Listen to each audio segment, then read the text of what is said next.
So hello everyone, welcome again to online session of Manolaw classes. I am Dinesh Kumar and I am former assistant professor of law at Campus Law Center Law Faculty, Delhi University, and presently I am working as an academic head of Manolaw classes. So dear students, today I will discuss with you one of the important topic of IPC as well as of law of tort, and the name of the topic is Doctrine of Respondeat Superior.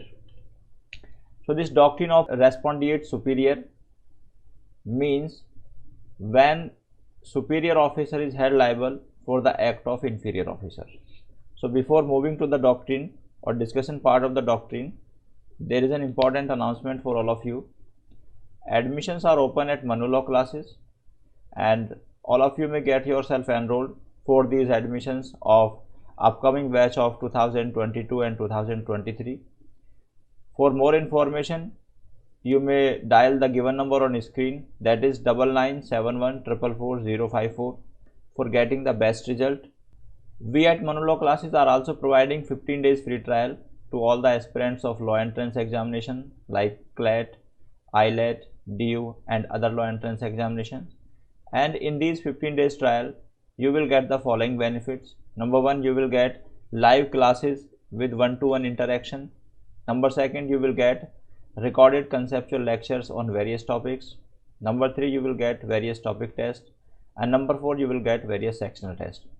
And at the last, we will provide you the analysis of your performance, and this analysis will be done by our team of experts. So dear students, for availing this facility, you need to do the following activities. Number 1, first of all, you should find the link in the description below. Then you should locate the sign up for 15 days free trial. Then you should fill the form available there, and then you will be eligible to get the benefit of this facility. So basically now we come to the main topic of today's lecture, that is the doctrine of respondeat superior. So basically this doctrine means let the superior be held liable. So there are certain situations in which act is done by any inferior officer or the person who is inferior in rank, like the relationship of master and servant and the relationship between the agent and principal. So in the relationship of master and servant, master is at the superior rank and the servant is at the inferior rank. So by virtue of this particular doctrine, if any act has been done by the inferior or the servant or agent in a given situation, and that act has been done by the servant according to the authority or according to the order of his master, and such act result into any civil wrong or any criminal wrong. Civil wrong means it may be a tort, or criminal wrong it may be any offense, like offense of murder, like offense of culpable homicide, like offense of rash and negligent act. Then in all these situations, by virtue of this particular doctrine, master will be held liable. But one of the important requirement for the applicability of this doctrine is that the act must be done during the course of employment. So what is the meaning of the term course of employment? Suppose I hire a person as my driver to drive my car, and the duty of that driver is from 9 AM to 5 PM daily. So this 9 AM to 5 PM shall be deemed to be the course of employment. Secondly, since I have hired that person or hired the driver only for the purpose of driving my car, so his main work or main course of employment shall be deemed to be driving the car only. So if he performed any act, and while he performed any other act, then he commits any civil wrong or any criminal wrong, then I will not be liable for the act of my servant, because it will be deemed that the act has not been done during the course of employment. So now we will understand this concept by an illustration as given in the slide. For example, A is a security guard of XYZ bank and he is allowed to shoot in case of emergency. Means a एक bank है XYZ, उसका security guard है, and A is allowed to shoot in case of emergency. So if he is a security guard of a bank, then there may be certain situations in he may be allowed to shoot the person in case of robbery or in case of any other mishappening. So what happens one day during the transfer of cash, B entered with some people who were transferring the cash in the bank. So B entered with some person who were transferring the cash in the bank, and A in that situation consider B as a dacoit. Means A को ऐसा लगा कि जैसे B dacoit है, and A by exercising his power which has been given to him to shoot at the person, he shot the person B and B dies because of the shooting or because of the bullet. Now what will happen? Whether the bank would be liable for the act of A or not. So the answer is that the bank AXYZ would be liable for the action of A or for the act of A. But why the bank would be liable? Because the act has been done by A during the course of employment. So while he showed at the B, then he was performing his duty.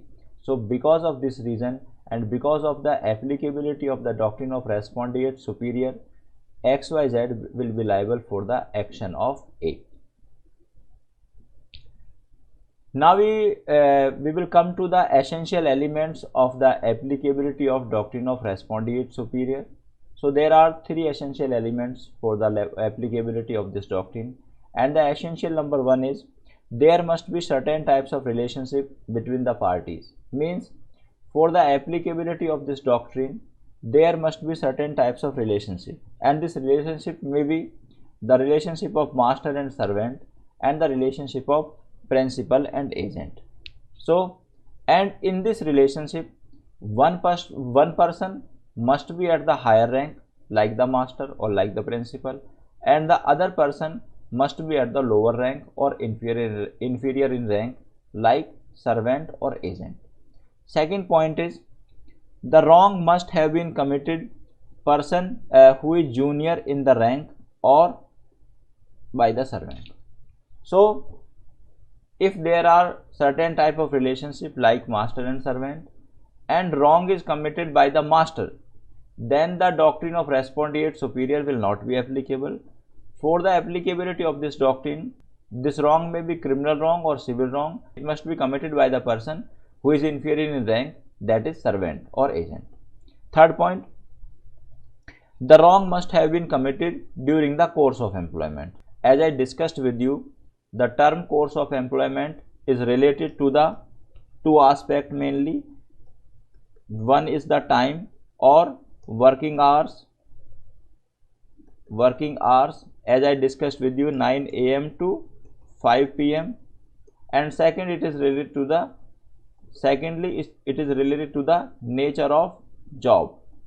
So as I discussed in my previous example, that if I hired my driver for the driving purpose and he is doing some other act, and while he is doing some other act and that act has not been authorized by me, and while doing that act if he commits any civil act or civil wrong or any criminal wrong, then I will not be liable for the act of my servant, and it shall be deemed that the act has been done by the servant outside the course of employment.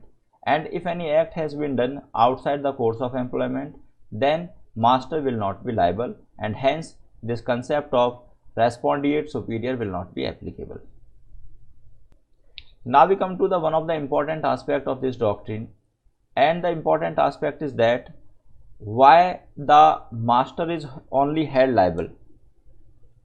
Means what are the reason that master is held liable, or what are the legal basis behind this. So now we will understand the legal basis or legal rationale behind this, that why the master is held liable for the act of his servant. So basically there are 3 points on the basis of which it is determined that master is liable for the act of a servant because of the following 3 reasons. And the reason number 1 is that the servant's personality merges with the personality of his master. Whatever act is done by the servant, it is deemed that the such act has been done by the master. So basically when servant act according to the direction or according to the order of the master and on the behalf of the master, then it is deemed that the personality of master merges with the personality of servant, and that's why master is held liable for the action of the servant. Second point is that master is in the position to pay the compensation. So if something wrong has been committed, if we may take the example of law of tort here. So my dear student, you are aware about this fact that in the case of law of tort, compensation is awarded by the court. Compensation is awarded by the court.